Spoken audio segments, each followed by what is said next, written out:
Yo, people, I'm back to another live stream, and this is game day reaction.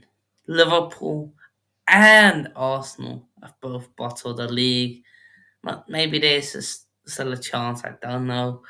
Then, of course, we saw Fulham absolutely West Ham or smash them. And I'm joined by Manny, of course, Coast, Arsenal fan.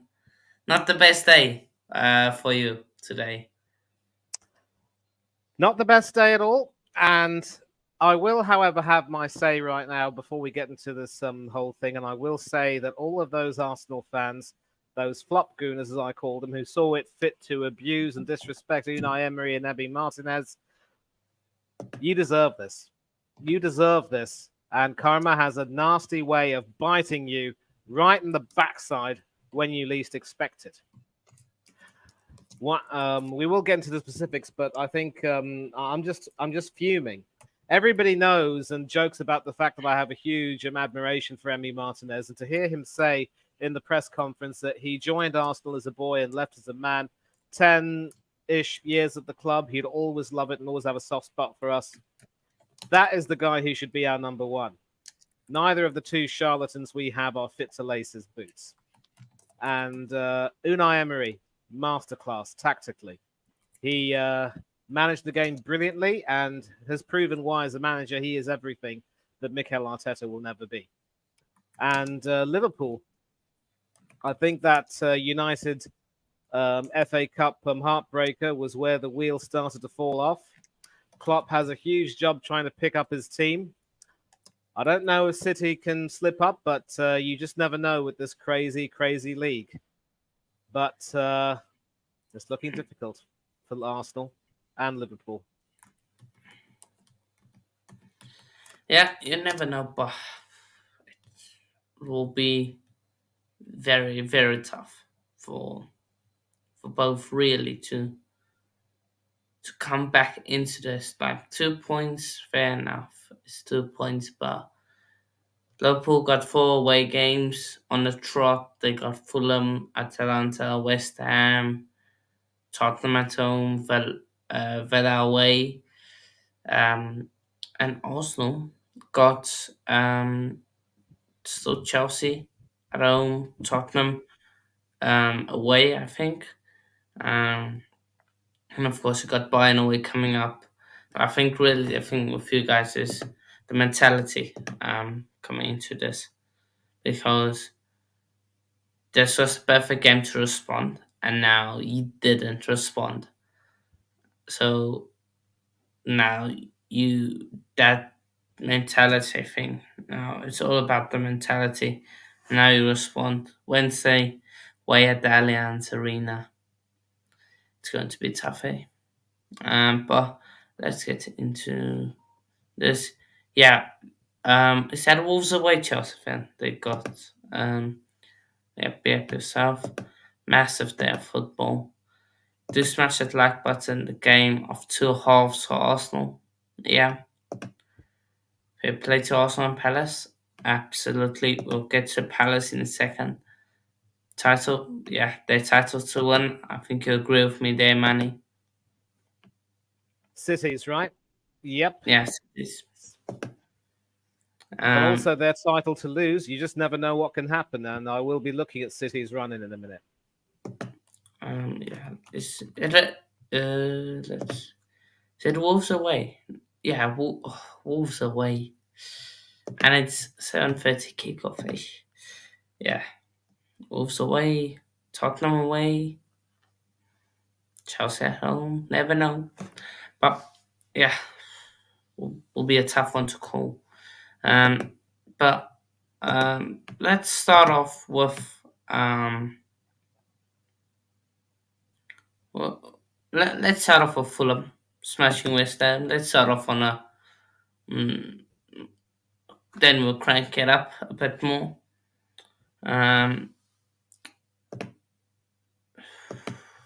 Fulham smashed West Ham. West Ham, of course, played actually a strong team. If we look at the thing, grand scheme of things, Fabianski, Sofo, Mavropanos, Nathan Agud, Emerson, Ethan Alvarez, Ward Prowse, Kudus, Paqueta, Mikel Antonio, and then Danny Ings. Um, Subs Socek, Cornet, Zuma, Ben Johnson. Um, strong team, strong team from West Ham, but Fulham just dominated them. Andres Pereira, two fantastic goals. Joe Polina put in a massive shift. Um, and yeah, I don't know if West Ham were still hung over after that Bayer Leverkusen result. Of course, shout out to Bayer Leverkusen, now official champions um, of the league. So shout out to them. Um, so yeah, but what did you make of this one, Well, Manny? sadly, I didn't quite see the game, but I'm just reading the match report now on BBC Sport Online, and it looks as though it was defensive mistakes that really cost West Ham um, again. And Fulham, of course, did the double over West Ham today with this win. They had, of course, thrashed them at the Cottage, and that was one defeat where West Ham fans were urging the club to sack David Moyes. And I actually wasn't holding out much hope for Fulham because I don't think they were able to score.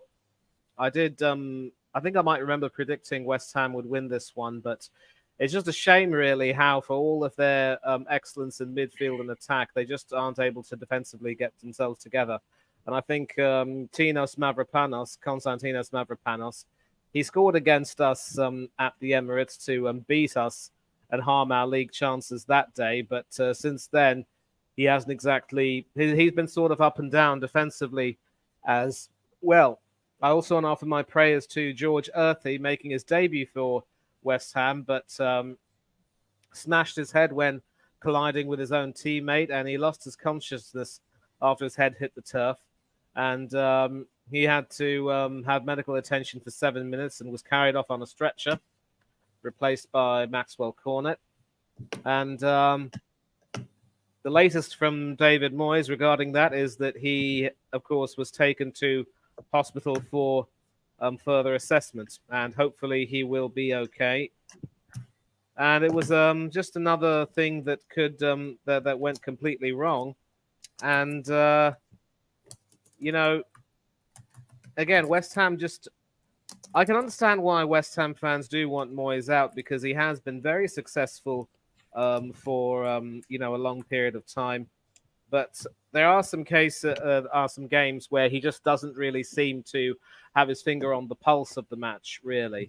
And sometimes when it happens that way, you're asking for trouble. I did remember saying that the loss of Paquetá affected them. He was back in the starting lineup today, as was, of course, for some reason, there was no Jared Bowen. Maybe without him, the attack lacked a little bit of bite. The former Aston Villa striker Danny Ings was never really going to be the solution.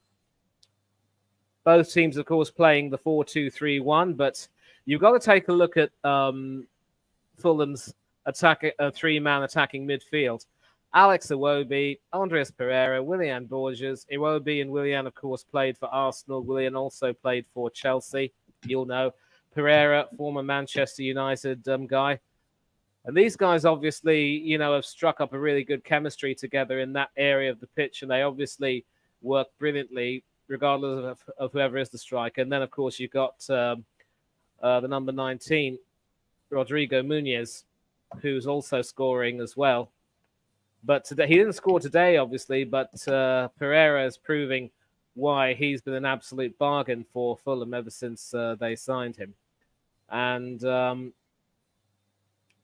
the battle of two ex-Arsenal goalkeepers, it was Leno who came out on top.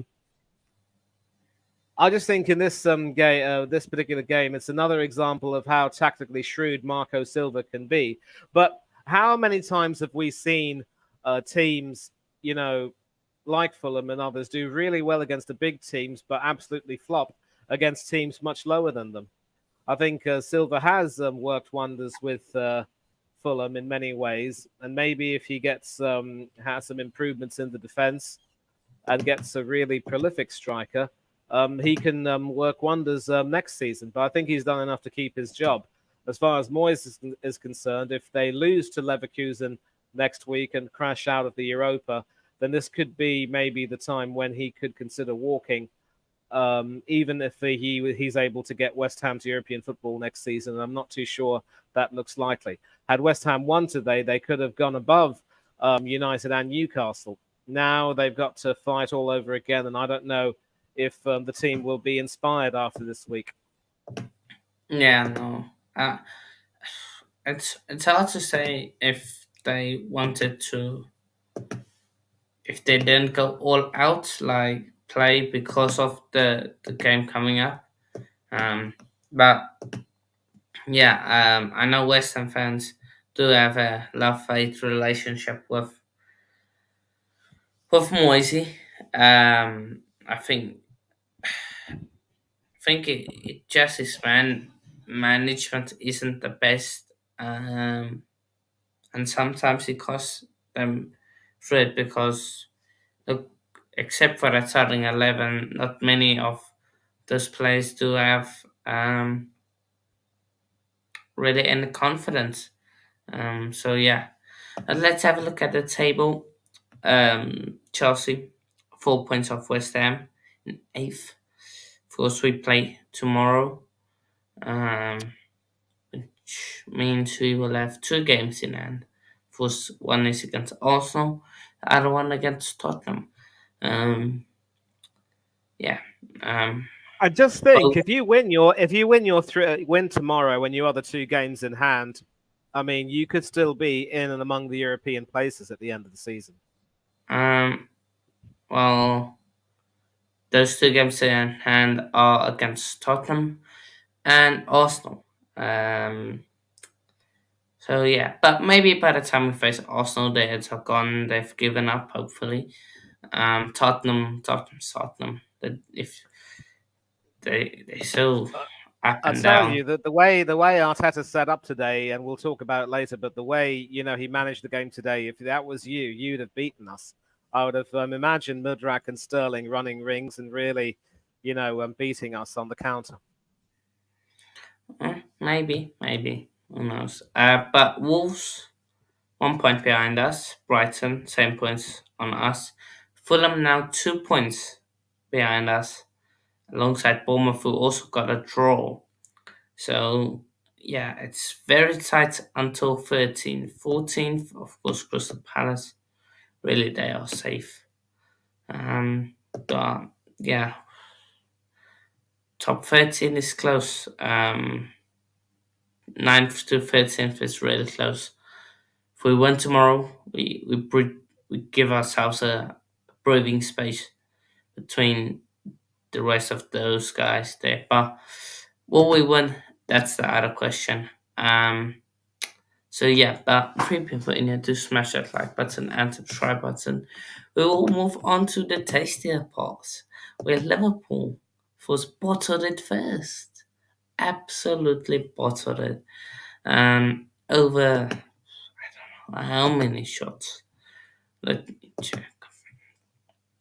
First time in forever, they received back-to-back defeats at Anfield. 21 shots, only 6 on target. Yeah, that's the story. 70% possession, 720 passes. Yeah, 11 corners.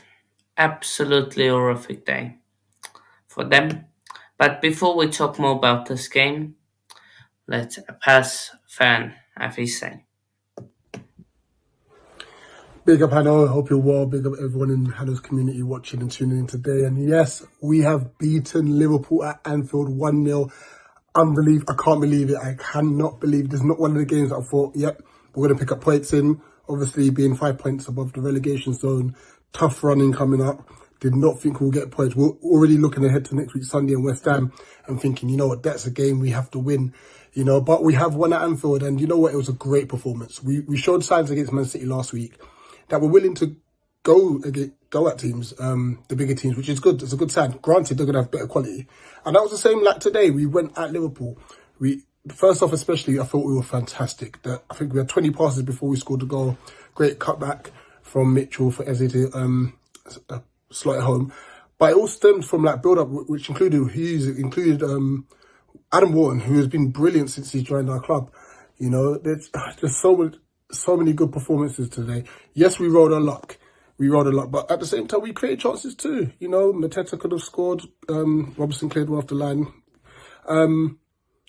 But then, like I said, and in fact, I think Alisson actually saved one as well, which was crazy, literally from like 2 yards out. But then at the same time, you've got Endo hitting the crossbar. You've got Nunez striking it straight at Henderson. He should have scored.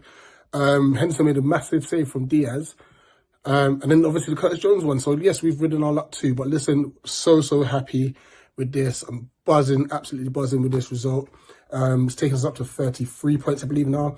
And I think that should be no safe. You just never know, obviously, with the Premier League, but I think that we've just done enough to stay in the Premier League for this season, and a big summer ahead, obviously, if we want to secure our safety. But all in all, look, we've ridden our luck, but I think at the very least we would have deserved a draw for just the performance alone. So it's so good that we got the 3 points up the Palace. Yeah, massive thank you to Rich for that video. Unfortunately, I think they're live now. They on Eagle Eyed Football, so I'll put in the link afterwards. I believe they are.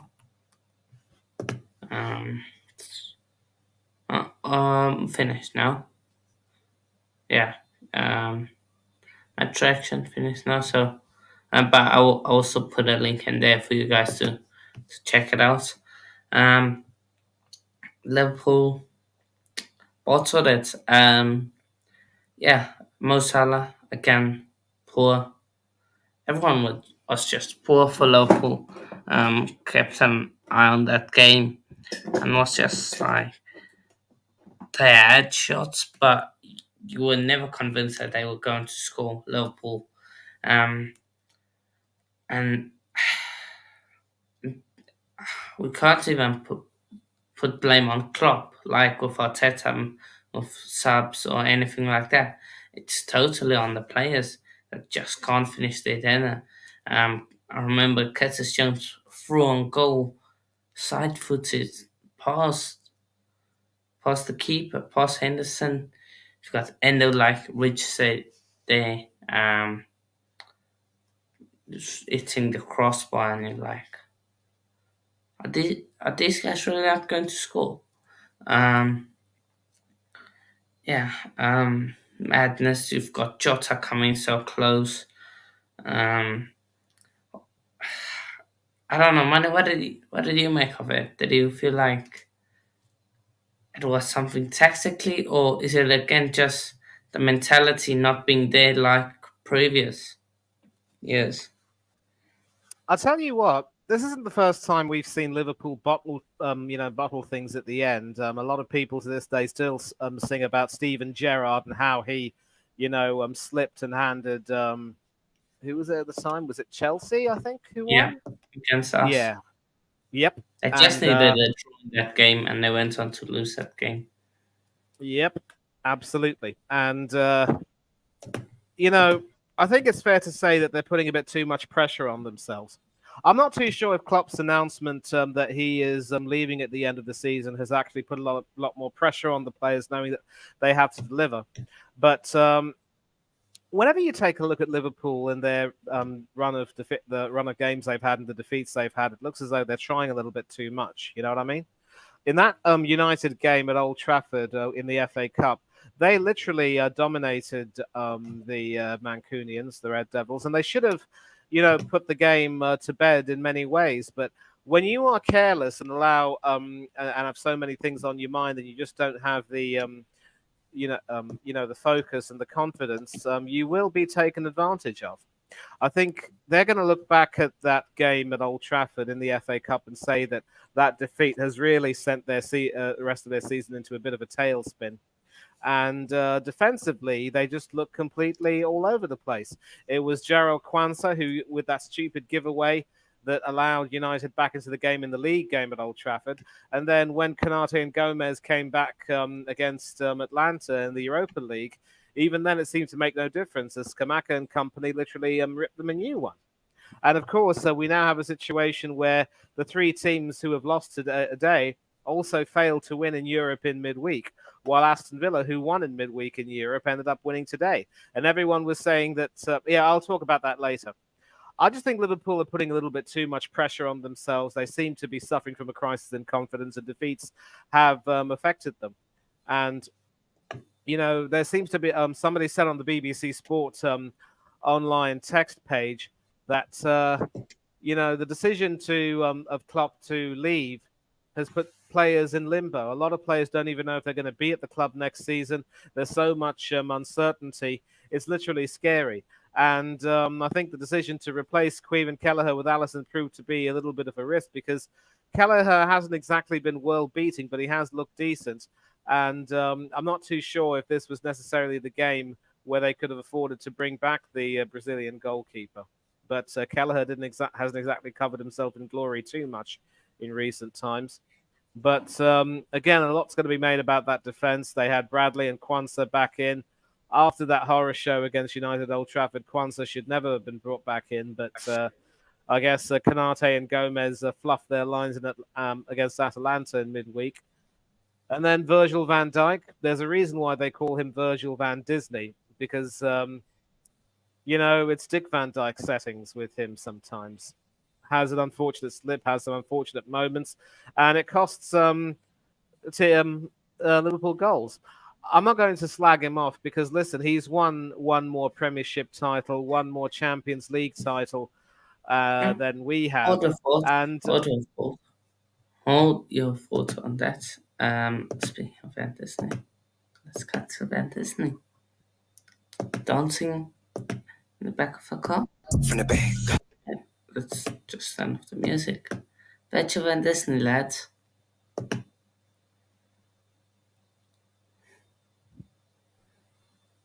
I swear, if you've seen Dick Van Dyke dance, especially in the first version of Mary Poppins, you'll see a lot more in terms of coordination and rhythm and ability. That Step in Time dance is an absolute classic. But they're putting too much pressure on themselves, but that's all I can say. And it's just tragic to see a team like this, who normally would be expected to show a lot more bottle, just crumbling a great deal. Yeah. I don't know if Virgil Van Dijk has had poor moments like this, and I don't really know if he's, enjoying the job of captaining Liverpool anymore. It could be that he might decide to hand over the captaincy to someone like a Robertson or even maybe an Alisson. One guy who could possibly captain the team would be Alexis McAllister, who has literally grown into his responsibility.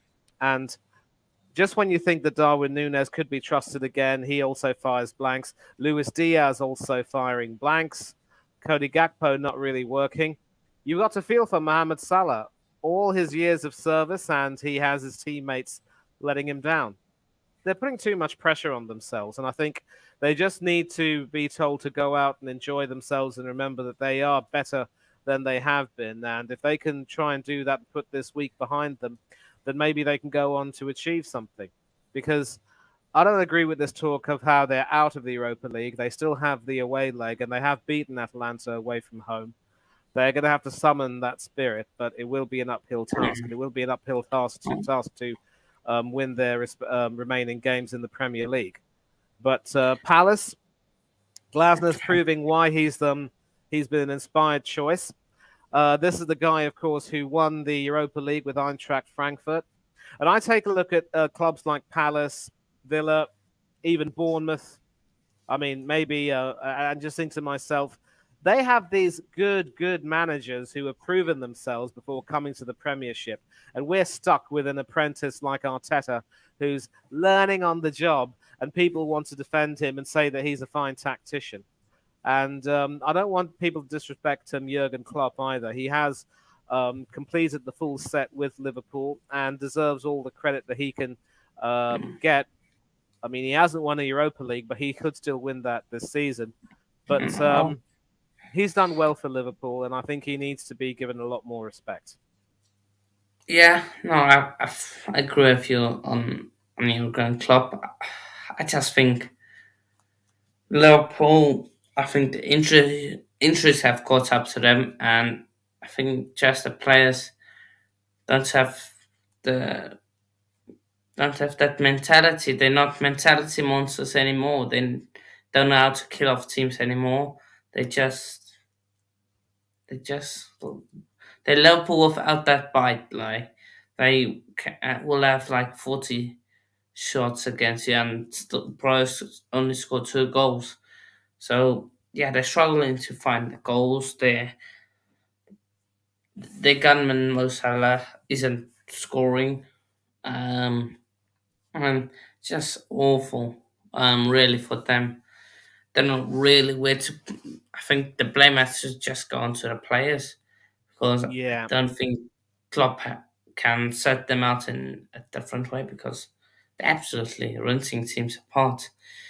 They've got the Europa League last chance, Hail Mary. Um, yeah. I think they score 3 goals, but I think Atalanta score one. I think it ends 3-1. Um, We'll see what happens. We'll see so, what but we'll happens. see. See. And also, big up to Nathaniel Klein, of course, who was in the Crystal Palace team, coming back to Anfield and getting getting a win against his former team.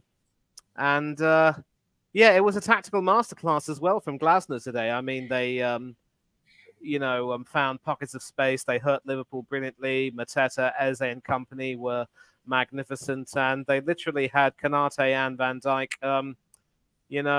off balance. In fact, yeah, Kwanzaa didn't play actually. I'm glad for Liverpool, but still having Bradley in that team, I don't know if it necessarily worked. And he was replaced by Alexander Arnold, who did in fact mark his return to the team after injury. So maybe he could play some part Yeah, in of the course. run-in.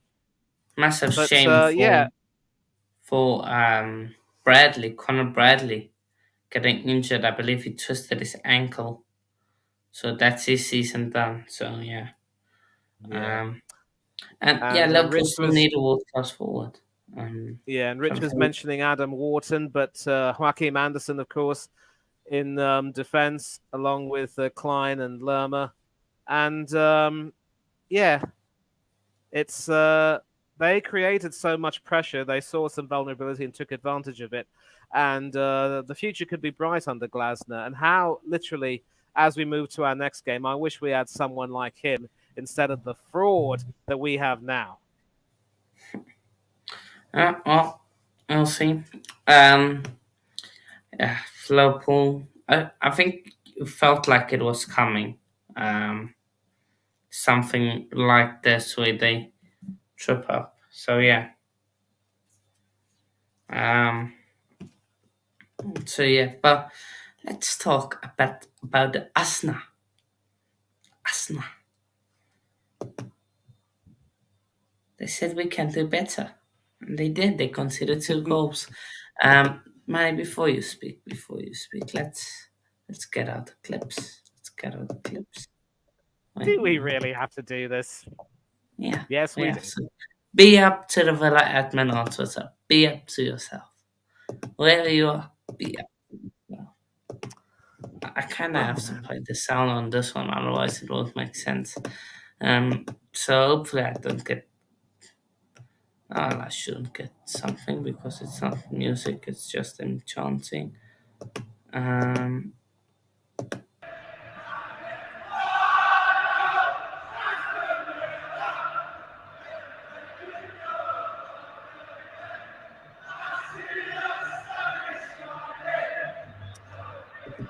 Alfonso Ribeiro, eat your heart out. Up the Villa. Up the Villa. Now, I will just banter for a few moments. But yeah, Starboy Saka again, masterclass, absolute masterclass. Ooh, my leg is sore. Ooh, my leg is sore. He's absolutely faking it, isn't he, Manny? I wouldn't say he's faking it, but the problem is he seems to be, acting up and trying to, get some sympathy. And, it's just, I think people have seen that he can, if he, that he can, that he can be intimidated. And I think he had a huge challenge with Morgan Rogers, where I think he was hip jacked, I think, and since then he wasn't quite the same. We just don't seem to have the players who have the grit to be able to, get back at them. And again, there are a lot of Arsenal fans who are remembering Kai Havertz and Emi Martinez squaring up to one another at Villa Park and saying Havertz needs to dunk one over on Martinez and show who's boss. Fat lot of good that did. But as far as Saka is concerned, I think if you intimidate him well enough, he can literally, start to disintegrate a bit. And he starts well. I mean, obviously he was getting the better of Luca Digne, the more defensive left back for Villa, and Alex Moreno, interestingly, was brought on to replace Nicola Zaniolo as more of a midfielder on the left, and certainly a more aggressive option going forward. And but Saka was doing well. Again, just hitting the side netting, not quite able to get it on target. I think there was one cross he tried to get in with his right foot. It was a bit too fast and too high, and he just couldn't flight it properly. He's left-footed, but if you have him playing on the right wing, you expect too much from him on his wrong foot. But at least he, unlike Odegaard, he's able to use his right foot for toffee. Odegaard has to cut in and go on his left, no matter how far right he may be.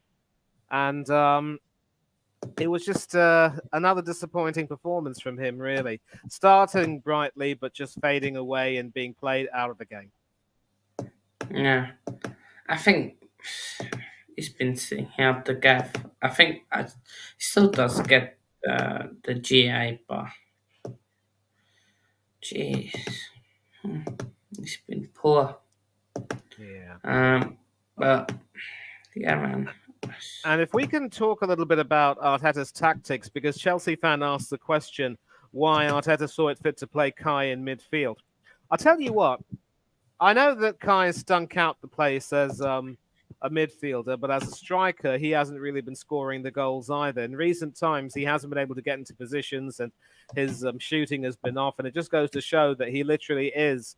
Sorry, Hanno, I know he won you the Champions League, but I think he's proving really that he's being. I'm really glad you guys got him. 70 million down the drain, and the German donkey flopped again. Yeah. And who is this supposed to be? I forget. Saka without the hair, and you've got a mustache on him. What are you trying to make him look like? Who, I should say? No, nothing. I don't. Just that's Bukayo Saka right now.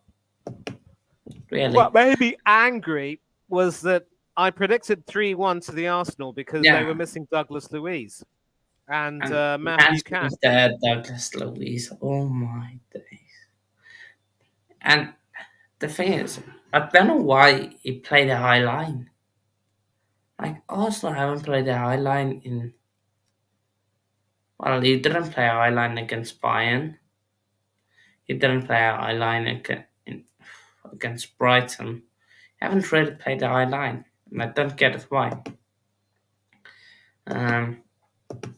So yeah. What's ironic is that whenever Emery's played the high line, there have been occasions when they've been smashed, and there was always going to be a risk today that our forwards would smash them, but they literally held their own. Their defending was absolutely spot on. I was delighted with the pressing, and I'll tell you what, The decision to start with Zinchenko at left back and the formation that he did, it was the right decision in a way because I thought that we were able to press them really well. We had No, some no, no, chances. no, no, Manny, don't. Zinchenko got ripped a new one. I'm going to come to that, but I'm going to But come to that. so Zinchenko and Gabriel Jesus. Why he started those two? Only you will know. Zinchenko is getting ripped a new one every single week. No, But but listen. he's not going to start him against Bayern. The biggest issue I had was that we wanted to take advantage of a weakened midfield because they started both Zaniolo and Rodgers there. I think what Emery did was smart. He had the 4-2-3-1 formation with McGinn and Tielemans as more of the defensive duo, with Zaniolo, Rodgers, and Diaby, the three-man attacking pivot. We play our best football using that 4-2-3-1 formation, and we just haven't been able to use Yeah, that but formation ever since. But he no, wanted to try. He wanted to. Please don't interrupt me, okay? But he wanted to try and use Zinchenko's ability to cut right in and really add more beef to the midfield. There was always going to be a bit of a risk because you don't have. You play a high line. You have Zinchenko. You leave your defense stretched. We've seen that with or without the high line. It was working at first, but then on occasions, Watkins was able to get in behind. He hit the post. They couldn't really counter-attack against us in the first half. In the first half, we were better. But in the second half, I completely concur that Zinchenko got cooked. I was seething when he allowed Ezri Konsa, of all people, to go past him. There was no... he was slow to turn as well, and he just allowed the Villa right-back to breeze past him. And he was here, there, and everywhere, and defensively he just wasn't on it. So he should have been brought off for Tomiyasu to come on, and Ben White should probably have stayed. But Ben White didn't exactly have a good game, and I think, he wasn't bad, but he wasn't as good as he would normally be. And I will say right now that Ezri Konsa was able to prove today that he is everything as a right back that Ben White can never be. And bear in mind, both of these guys are normally centre backs by trade. White was horrible when he played as a centre back in his first season. Arteta switched him to the right. Serendipity, he did much better. Konsa is a centre back and feels more comfortable playing there. And when he and Pau Torres combine, he's at his best. And then when Matthew Cash comes back fully fit, the defense looks a lot more solid. They will need a new left back because Digne doesn't exactly have the ability to really bomb forward that much, and Mourinho can be a little bit suspect defensively. But when Aston Villa solve their squad depth problems next season, if and when they get Champions League football, they are going to cook. Believe you me. And Arteta just didn't manage the game very well in the second half. He had a decent lineup because Kivior was proving that he couldn't cut the mustard. Tomiyasu was just coming back. Blending his way back into the team. Could he have played? Could Tommy have played at left back today? Started against Diaby and company.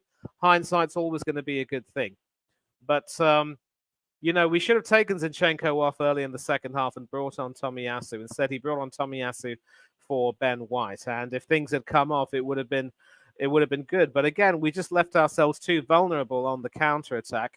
And they took advantage, and they were always threatening. They had the better chances than us. We on two occasions we forced Emmy into making a couple of saves, but didn't do much afterwards. Watkins hit the post in the first half. Tielemans, with an absolute beauty, hit the post in the second. And there were some of us who were thinking that maybe Arsenal could snatch it, but we were complacent. We were arrogant. We deserved to get beaten, and I think all of those fans who were mocking Emery, mocking Martinez, and also Odegaard with that ridiculous stunt where he was taking pictures of people leaving the stadium. Now it's come back to you. This type of tomfoolery has a way of, coming back against you and biting you on the backside. And it did it to us today. And Emery picked the right formation today. He got the best out of Zaniolo and Rodgers in the middle of the park. Diego Carlos, I normally criticize him for being clumsy at times, even though he's a rock, but he was immense today. Their defending was spot on, but we were pressing them. And then once we were able to press them more on what they were able to press us more on the counter attack, they got more confident. And full marks to Leon Bailey. He's left-footed, but that right foot of his, he really used that to perfection. Raya had no chance. And then Oliver Watkins, in the race for the Golden Boot this season. I hope he gets it, mind you. And he could end up going on the plane with England to the Euros, maybe along with someone like an Ivan Toney. And they will all obviously back up Harry Kane, but this was a terrific performance for Villa, and I'm really delighted for them. Not as much as I am disgusted with Arsenal and Arteta and the players and the fans, but Emery and Martinez deserve this, and they deserve all the plaudits, as do Villa. I hope they get Champions League football. And as for us, it's back to the drawing board. And Kai Havertz has shown that he can't really be trusted to play anywhere on the pitch. And he hasn't been scoring goals, Chelsea fan. And even in the midfield as well, it was thought that maybe, Trossard could play today as more of a false nine alongside Jesus, and maybe it would work as well. But Trossard was trying his best, and he had a shot on goal, but he just wasn't able to do too much after that. And Jesus, again, anonymous today. I don't think there's any player apart from maybe Martin Odegaard who can say that he had a really good game today. In fact, I know there's none.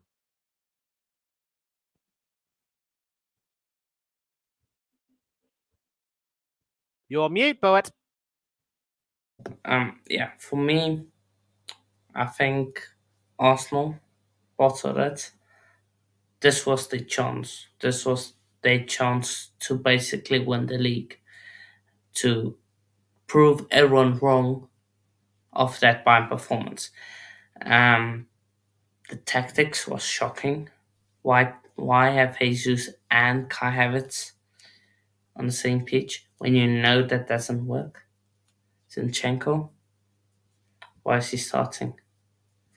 You played Kivior midweek after not playing him for 2 games. And he's going to play Tomiyasu on Wednesday after Tomiyasu not playing any football for at least a few weeks. Came on today. This is karma against Arteta for getting rid of Kieran Tierney. That's all I'll say.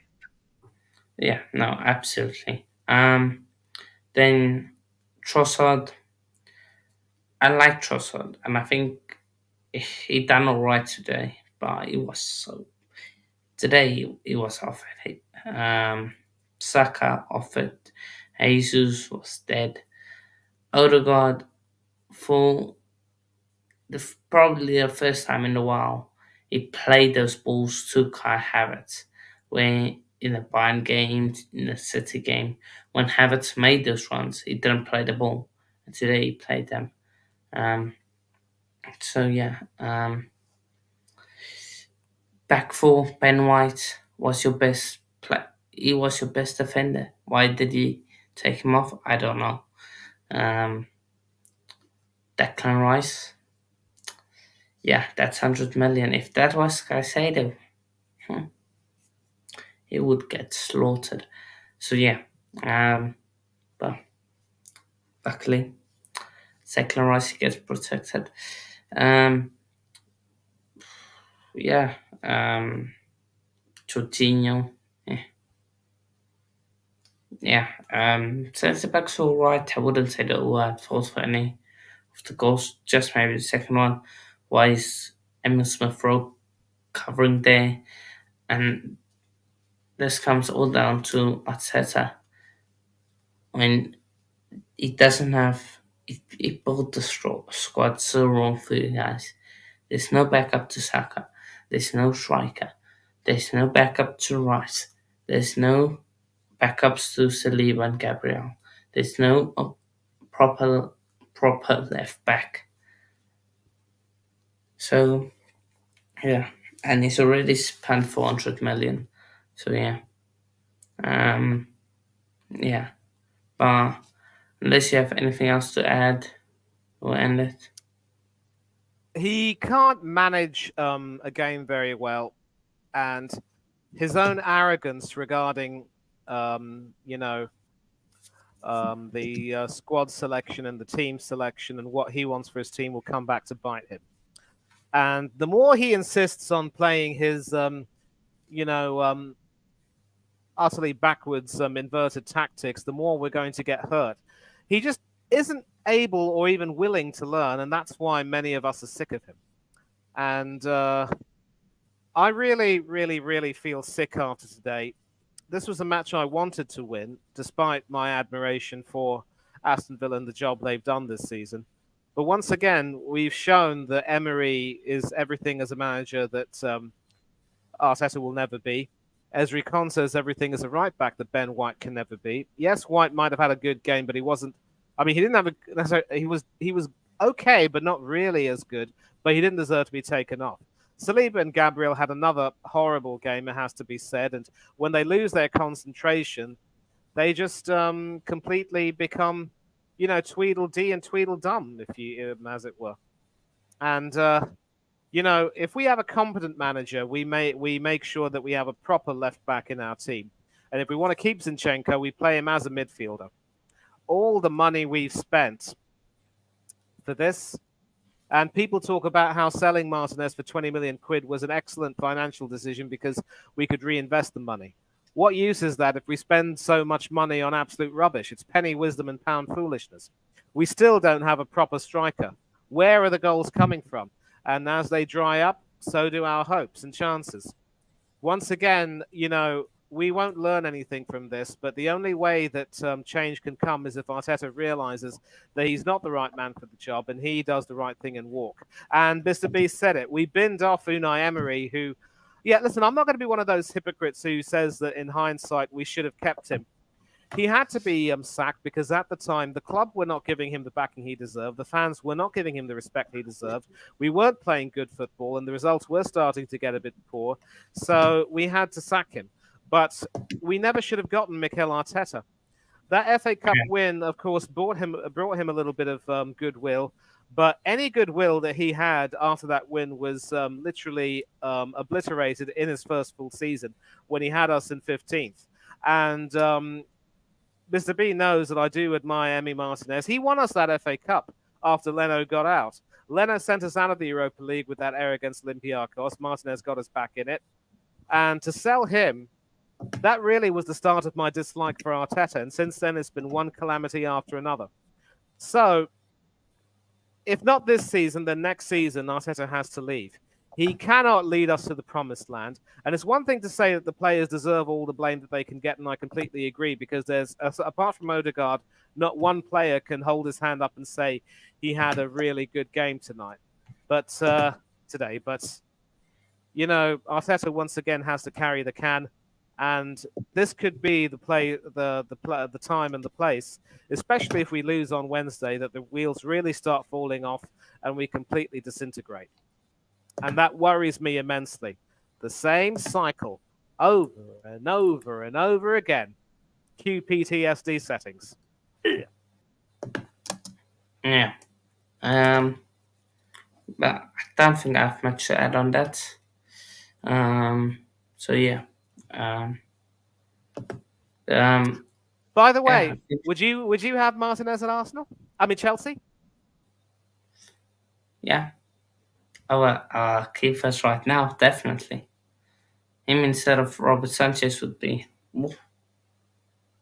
Ooh. And the sad part is, Oh, I thought Georgi Petrovic was doing well, but then he's had some poor moments too. the thing is, he's only 18 years old. That's the thing. So can't really blame him. So yeah, but anyway, yeah, you guys for joining. We are going to wrap it up now. Yep, to every single one of you. Do check out Rich's stream. For EA's fault. Listen to the video recorded. I played it earlier. Or just check out the live stream they did on their channel. So yeah, then we'll see you all tomorrow. Social media links are in the description. Cheers, people.